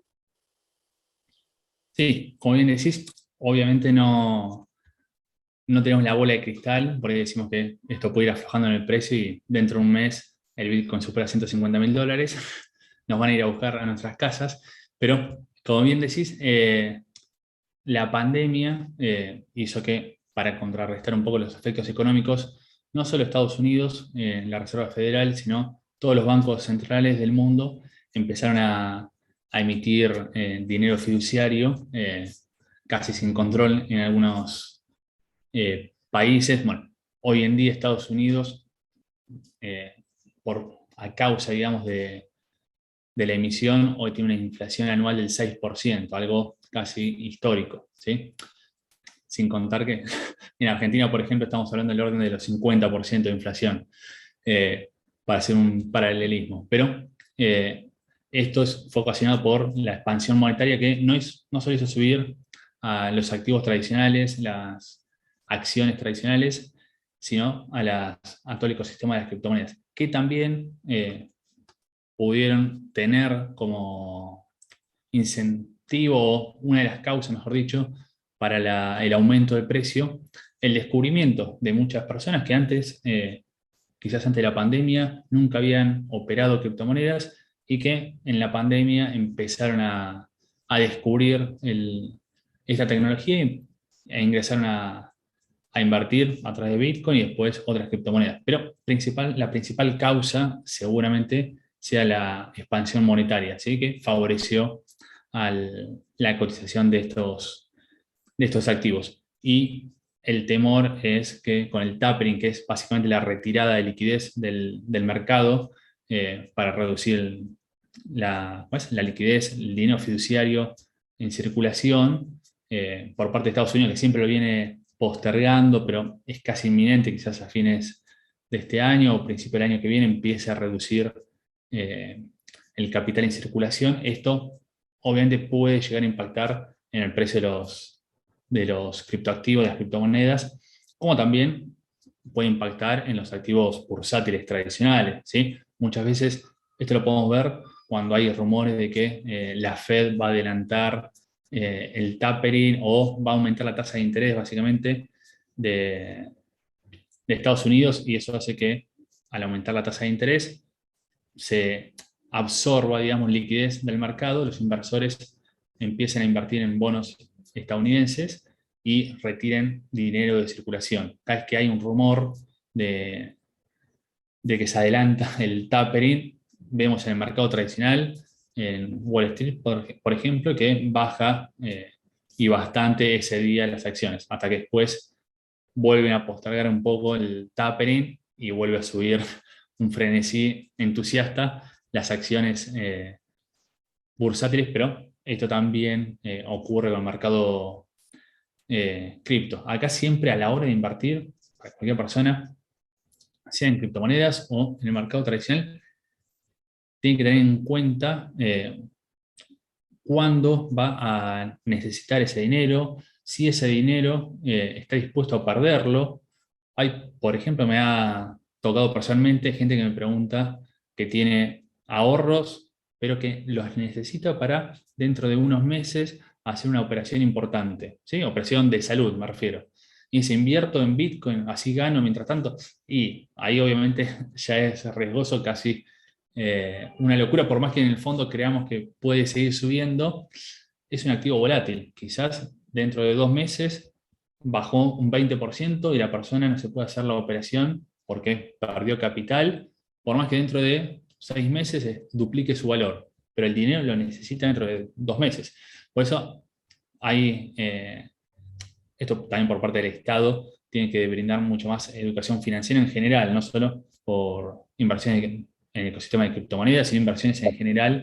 Muchas veces pasa esto, que las personas no tienen educación financiera y se lanzan, bueno, a cualquier proyecto, incluso a alguna shitcoin, a un proyecto que no tiene mucho sustento, que promete 10% anual en dólares de recompensa, está lleno de este tipo de estafas. Pero bueno, me fui por las ramas, pero básicamente sí, hay que tener cuidado a la hora de invertir, no invertir lo que no se está dispuesto a perder, básicamente, y tener en cuenta también los plazos de inversión y demás herramientas de educación financiera básica.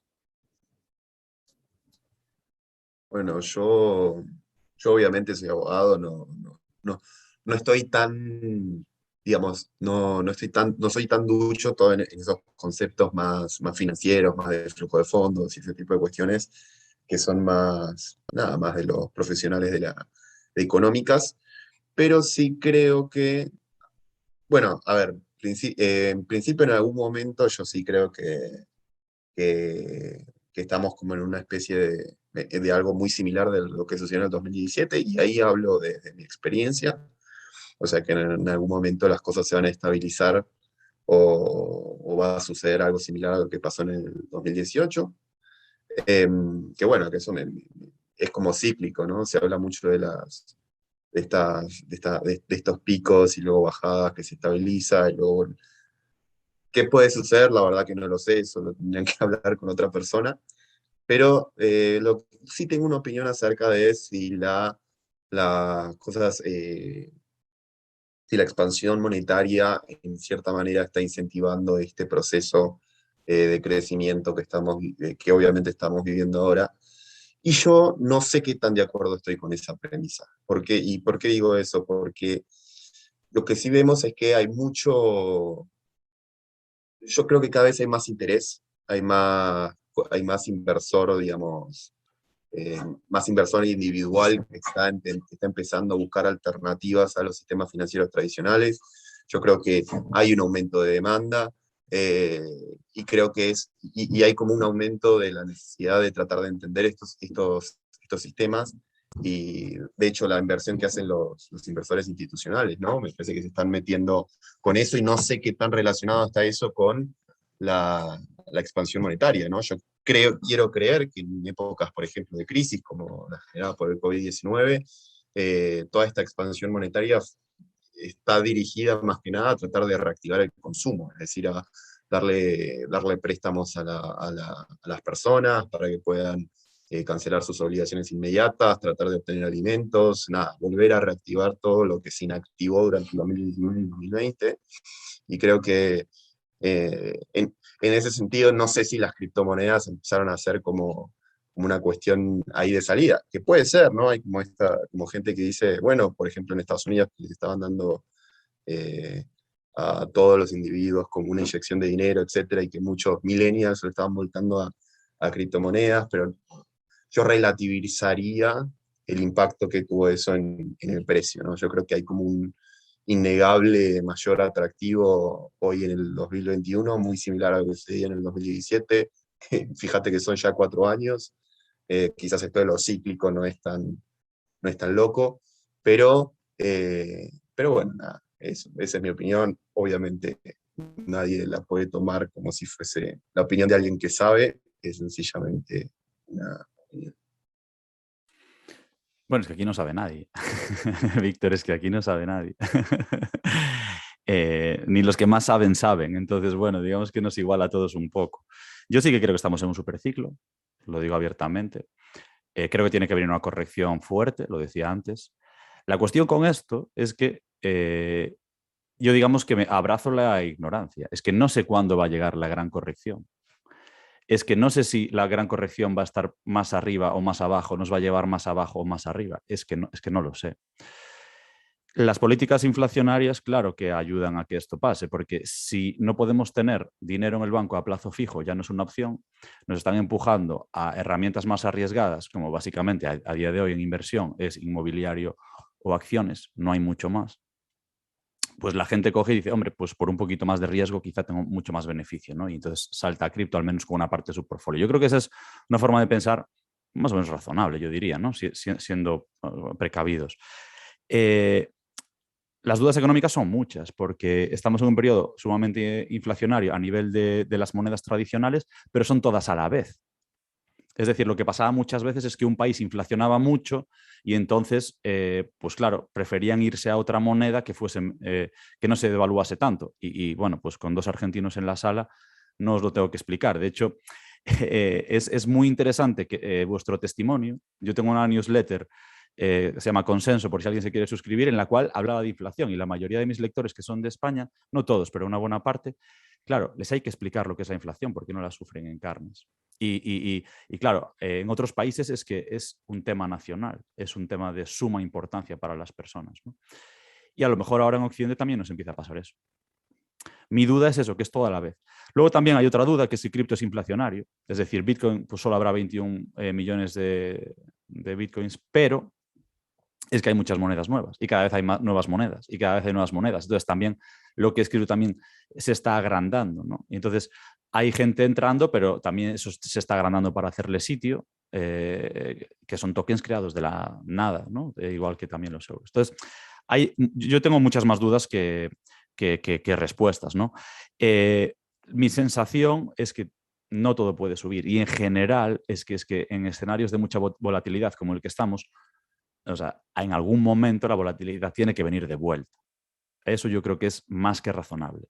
Ahora bien, claro, ¿alguien quiere invertir? ¿Ahora es un buen momento? Bueno, no me atrevería a decirlo, pero es que además es difícil, muy difícil de saber en unos momentos en los que llevamos ascendiendo tanto. Con un cierto vértigo a todo lo que hemos ascendido es difícil dar un consejo, pero nunca se sabe, ¿no? Y bueno, ya lo dejo por aquí, que si no me lío más. Vale. Lo que comentabais antes es que estos al final son opiniones personales, que en esto tope como una asesoría de inversión, porque al final lo que comentabais antes, ¿no? Tenemos nuestro punto de vista, pero nadie sabe el detonante, ni en qué parte del ciclo está, ni lo que puede pasar mañana. Y eso hay que buscar vehículos de inversión que sepan gestionar eso. Lo que comentaba antes Marcos, o sea, al final poner el riesgo capital que necesites en activos volátiles es un suicidio. Conocerás historias pues lo digo personalmente, conocerás a gente que sale en los medios de comunicación, que esto que sale les gusta mucho poner, que con 1.000 euros ha ganado 10 millones de dólares. Claro, pero es que nosotros también conocemos a gente que se ha arruinado y gente que tiene situaciones personales muy complicadas porque no ha sabido gestionar la volatilidad. Entonces, cabeciña, ya me entendéis, ¿no? O sea, quien se acerca a este mundo con cautela y siempre rodeado de gente de confianza que te puede ir metiendo un poco en este mundo, ¿no? Pues nada, seguimos porque al final es el debate como siempre, ¿no? Esto es apasionante y si nos dejan estamos aquí. Los pobres argentinos no sé si habrán comido, bueno, uno estaba en Londres, con lo cual igual todavía algo coció, pero podemos estar ahí hasta la noche. Entonces voy a acelerar un poquillo las preguntas, ¿vale? Una que ya os uno, que muchas ya estuvimos tocando, ¿eh? O sea, ¿creéis que el caso de El Salvador, sobre todo la gente que tenéis más visión de Hispanoamérica, ¿no? ¿Se puede repetir en otros países? Y la segunda que os lanzo, que ya estuviste comentando un poco por encima, ¿cómo puede afectar las monedas digitales nacionales, que todos sabemos que al final van a venir, ¿no? Si van a entrar en conflicto con el entorno cripto que tenemos descentralizado, va a haber una convivencia. ¿Cómo creéis que van a estar los dos ecosistemas conviviendo? Sí, perfecto. Trato de hacer breve por el tiempo. Yo creo que muchos países podrían llegar a imitar a El Salvador, pero principalmente aquellos países quizás más pequeños, que tengan la misma característica que El Salvador. El Salvador vive bastante de remesas que le envían salvadoreños en el exterior, familiares de los que aún residen allí, que son los primeros habitantes, los primeros países en general que pueden ver las ventajas de adoptar Bitcoin, por ejemplo, para evitar la pérdida de poder adquisitivo de su moneda, ¿sí? A causa de la inflación, la devaluación, y que también pueden ver facilidad en esto que hablamos de remesas internacionales, ¿sí? Por eso creo que quizás los países que tengan las mismas o características similares a El Salvador pueden llegar a adoptar a Bitcoin como moneda de curso legal. Creo que en estos días se está hablando de Panamá también, que hay un proyecto de que, bueno, quiere seguir el mismo camino que la ley Bitcoin de El Salvador. Y con respecto a las CBDC, como te mencionaba hoy, en un futuro, o sea, tarde o temprano, quizás dentro de 10 o dentro de 20 años, todos los países van a tener, es la evolución del dinero fiduciario natural, van a tener su propia moneda digital, que esto va a convivir con las criptomonedas. Obviamente, las CBDC depende cómo se estructuren, digamos, pero pueden permitirle al Estado, al emisor, tener una trazabilidad absoluta de en qué se gasta, en qué se invierte, qué hace cada uno de los habitantes del país con esa moneda, con esa unidad de CBDC que tiene en su poder, ¿sí? Desde el momento en que la recibió hasta en qué la gastó, cómo la gastó, a qué hora la gastó, e incluso pienso que hasta le puede llegar a permitir al Estado cierta trazabilidad en forma indirecta sobre las criptomonedas, quizás obligando a un exchange centralizado a utilizar únicamente la CBDC para adquirir criptomonedas, y ahí puede empezar a vincular más fácil cuestión de trazabilidad. No soy experto en trazabilidad, habría que llamar a una de las empresas que hoy mencionaba Víctor, Chainalysis, ZipHerTrace o alguna de ellas, pero puede en un futuro convivir, ya te digo, las criptomonedas, Bitcoin principalmente, con la CBDC.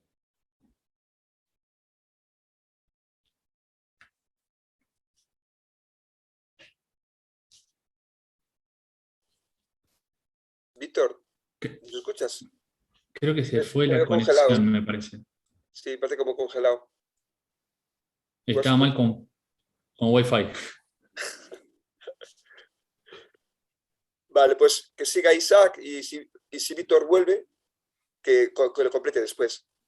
Bueno, perfecto. Trato de ser breve, que me cuesta. A todos, no te preocupes. El caso del Salvador, yo creo que va a haber pocos casos como El Salvador, porque El Salvador es un país muy particular. Está el tema de las remesas que decía Marcos, pero sobre todo es que es un país con una economía dolarizada, es que no tienen su propia moneda, entonces no pierden nada. Hablando mal y rápido. Es decir, no tienen su propia moneda que les hace competencia a Bitcoin, sino que ya tienen una moneda extranjera de la cual dependen, pues tienen dos. Después, además, es que sea moneda de curso legal, es decir, el derecho de que cualquier persona utilice Bitcoin es la obligación de que cualquiera lo reciba. Entonces, es una obligación que es una obligación importante. Después es un país también con muchas dificultades y yo creo que es un movimiento sumamente audaz y yo creo que es una gran decisión, porque en su situación yo creo que les encaja muy bien, pero no creo que haya tantos países en el mundo que estén en su situación.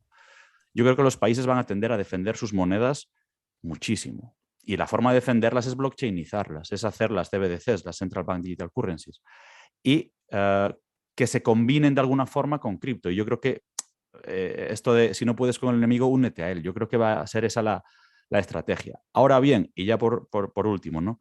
Creo que los bancos centrales sí que eventualmente van a utilizar Bitcoin como reserva de valor, como una inversión, pues como pudiera ser oro, ¿no? Creo que eso sí que podría pasar a corto plazo en muchos más países, que es una cosa muy, muy distinta. Por eso digo que yo los pagos los veo menos que otros usos de las cripto. Y poco más, ¿no? No me extiendo más. Bueno, me desconecté ahí un poquito, pero volví. Y me parece que es muy interesante todo lo que estamos hablando. Con respecto a El Salvador, si van a haber otros países que van a tomar como decía Isaac recién, me parece que en las condiciones particulares de El Salvador es bastante interesante y bastante audaz.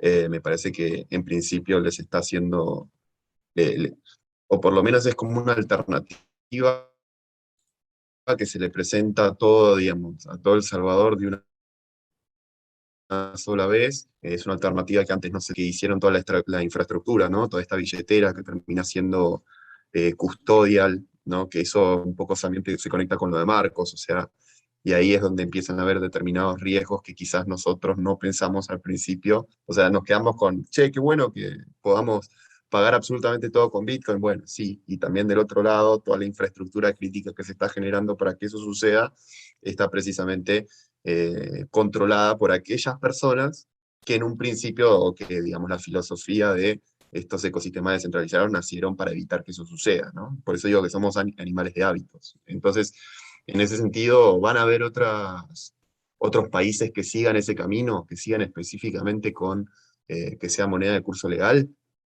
Desconozco, no sé, pero sí me parece que, como también decía Isaac al final, que eso, y es completamente loco que eso no suceda así, porque si entendemos que la Bitcoin en particular ofrece un valor bastante importante, eh, un valor no en términos monetarios, sino en términos reales, o sea, que le aporta algo a las comunidades, y que las comunidades, digamos, funcionan en estados que tienen gobiernos y que tienen y que intentan administrar recursos escasos en beneficio, supuestamente, de los ciudadanos.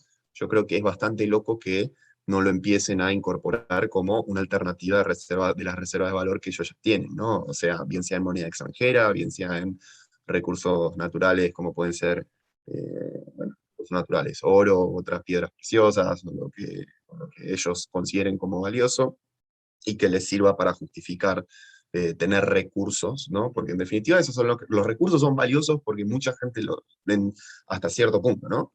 Es porque se usan para algo, ¿no? Hay como una cuestión ahí de la demanda que le imprime valor a los distintos objetos, ¿no? Entonces me parece que sería bastante loco que los países no empiecen, o que ya seguramente estén haciendo de a poquito, sumando a sus reservas de valor Bitcoin seguro, y después ya me parece demasiado riesgoso otro tipo de cosas.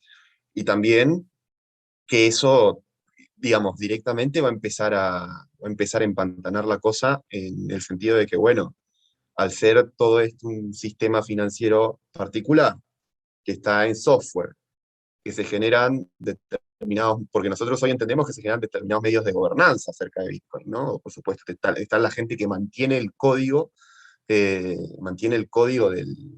todo este sistema, que lo cambia, que toma decisiones, por ejemplo, la activación de Taproot recientemente. Y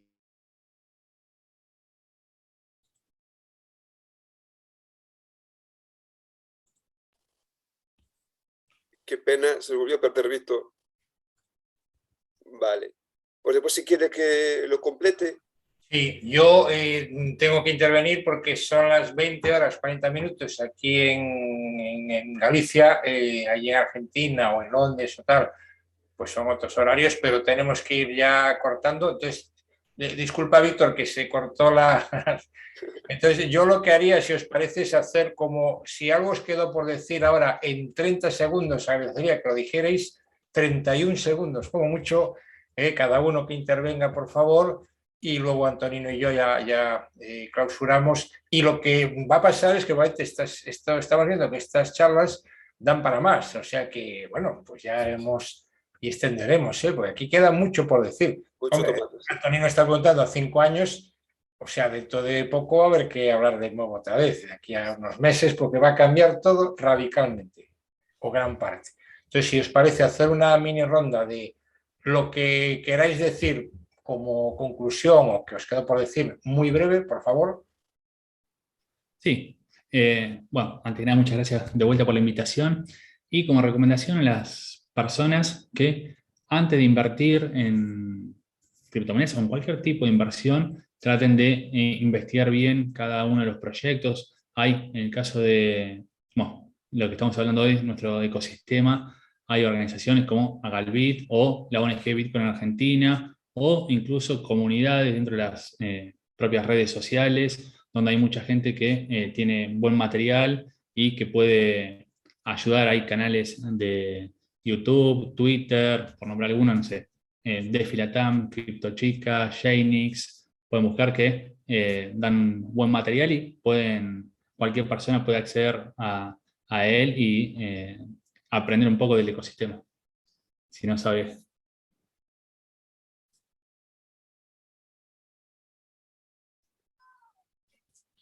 Víctor, ¿le das? Bueno, sí, a ver si no se me corta en esta oportunidad. Bueno, nada, gracias por la invitación. Repito lo que dice Marcos porque es totalmente clave. Si hay alguno en esta charla que se está metiendo por primera vez, es muy importante asesorarse, o más que asesorarse, hablar con otra persona que por lo menos lo haya hecho antes, tratar de entender colectivamente cómo es que funciona. Hay mucha gente que tiene conocimiento específico, las personas que apenas están arrancando no cometan errores que pueden ser muy evitables, como por ejemplo caer preso o caer víctima, ¿no? de gente con pocos escrúpulos que se aprovecha del desconocimiento ajeno. Y bueno, y de hecho en la ONG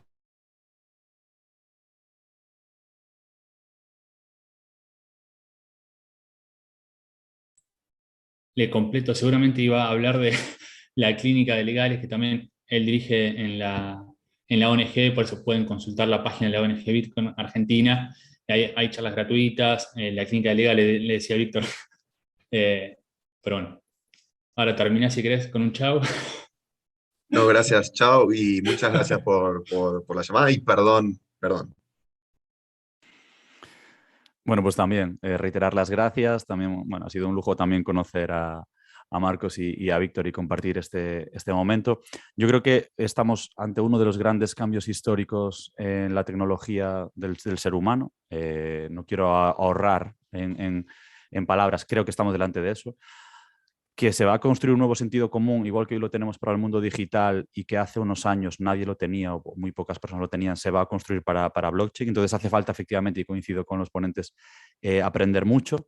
Huir, por favor, en Galicia decimos falabaratos, huir de personas que prometan cosas, que den certezas, que den seguridades. Hay mucho mal contenido, también mucho bueno, pero abunda mucho el mal contenido y hay que escapar de él. Y eso va a generar un nuevo sentido común. Y yo creo que es una grandísima oportunidad, no sé si económica, pero desde luego, al menos para mí, intelectual y también de descubrimiento de lo que son las bases de nuestra sociedad. Como decía, antes de entender Bitcoin, uno de los problemas es que hay que entender cómo funciona una moneda. Y después llega todo el resto de cosas y hay que entender cómo funciona una sociedad con tecnología. Entonces, entiendo que es de mucha complejidad, pero que vale muchísimo la pena. Así que nada, muchísimas gracias por esta oportunidad, por discutirlo y seguiremos hablando de esto o al menos consultando las charlas que estáis organizando. Bueno, ya para ir acabando, nada. Gracias a todos, porque oye, Marco, Isaac, Víctor, fue un placer, oye, un debate súper apasionante. Lo que ya está visto que si nos dejan estamos aquí 3 horas más. Nada, y me encantaría volver a contar con vosotros cuando haya otro evento o consideréis oportuno. Aquí ya tenéis la puerta de Agalbit para lo que queráis. Si algún día queréis que hay un tema interesante que queréis difundir, tenéis las puertas abiertas. Y un abrazo muy fuerte a todos. Vale, ya pues en la última ronda, también gracias a Joaquín que está ahí por tener estos puentes internacionales siempre. Y bueno, ya os lo Trabajo decía en la sombra, Joaquín, joder. ahí, pero esto es labor de equipo, es labor de todos. Estamos muchos haciendo cosas y lo que se ve es un poquito, pero esto es la parte de arriba del iceberg, ¿no? Entonces, lo dicho, muchísimas gracias y bienvenidos a esta gran familia, es decir, porque y nosotros gracias a vosotros por acogernos también en estas otras organizaciones y actividades que hacéis y bueno, pues va creciendo esta familia, esta comunidad, vamos siendo más, divulgando entre todos, contad con nosotros también para lo que necesitéis, ¿vale? Y con lo cual, como solemos decir siempre, ahora pues mira, por hora que es, nos tomaríamos aquí pues unas cañitas o lo que fuera, ¿no? Hace un poco de networking presencial, ahora es virtual, bueno, ya tendremos ocasión de vernos y ya en presencial, con lo cual, Antonino, nuestro ilustrísimo presidente. Muchísimas gracias, como siempre. Gracias, Isaac, Víctor y Marcos. Tengo así ahora colocados aquí. Aquí también a todos los asistentes, por supuesto, todos los que estáis ahí todavía. Muchísimas gracias. Estamos siempre a vuestra disposición para lo que necesitéis. Y como decimos siempre, pues nos vemos en los bares y nos vemos en las redes. ¡Salud! Hasta pronto.